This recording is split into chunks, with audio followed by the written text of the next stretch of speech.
name is James and welcome to Quick Facts from Burgett. Today I'm being put on the spot on South Africa's economic growth.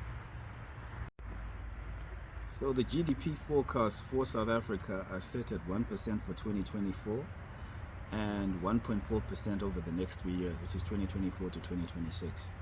This is way below the World Bank's forecast of 4% in terms of the target for emerging and developing economies, meaning we are way behind or way below the economic forecast target, and a lot more needs to be done to grow and progress the economy. I think I'm stating the obvious here because key issues that need to be addressed are: number one, the electricity supply constraints. More needs to be done to ensure that there is enough electricity for economic sectors to thrive. So the sectors, for instance, for Q3 2023, the mining, manufacturing, construction and trade sectors, they all contracted, and all of these sectors reported that the key contributor to them contracting was electricity supply shortages. So I think what needs to be done is in further investment in increasing electricity supply, and it should go beyond the self-generation. Self-generation is going to increase capacity by 11 gigawatts over the short term, but it's still far short of what needs to be built or progressed in terms of what the country actually needs. So investment in a couple of mega projects that increase electricity supply through public-private partnerships is something critical for longer-term growth of the economy, including employment creation and reducing unemployment. Over and above electricity, there's also the issue of infrastructure from a logistics perspective: road, rail and ports.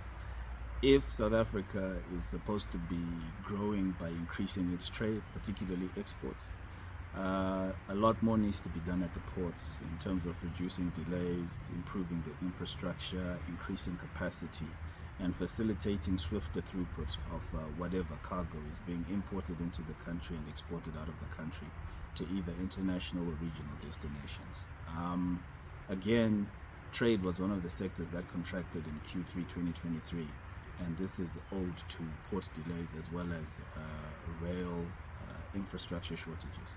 And so investment must also be channeled towards rail. It's a logistics infrastructure development to ensure that the economy is able to grow at a higher rate or higher level over the next couple of years.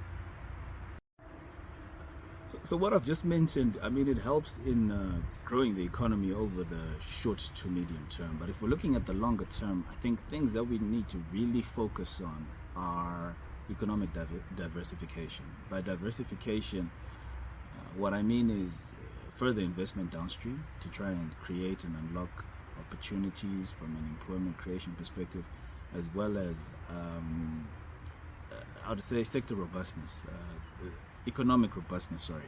What you find is that the more diversified the economy, the better the economic outcomes. So if you compare the most diversified economy on the index for 2021, diversification index, the top three economies are the USA, China and Germany. So I think there's a lot of learning that needs to be had or made from these economies to say how diversified are they, what sectors are they prioritizing, and then also the resources that they are using for them to be diversified, whether it's natural resources, human capital, and other resources that are helping them to diversify.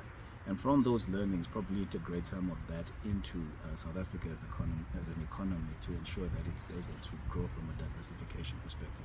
I think another thing that needs to be looked into, I think I've mentioned this before a couple of times, is import substitution. If you are able to produce more of what you are importing locally, it tends to benefit you in terms of economic growth, employment creation, as well as having a readily available customer base that will be able to consume the products that you're going to produce locally. But that needs a more rigorous assessment of what commodities are being imported, what of those commodities, what can be produced locally and viably, and also, if possible, can those commodities be produced locally for the local market as well as for the regional market.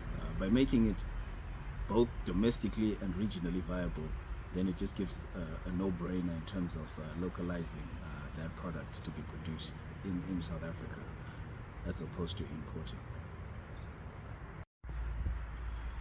Thank you, Sipho, for putting me on the spot yet again, and we hope you enjoyed our quick facts video. For more information, visit our website at www.bergit.co.za. Thank you.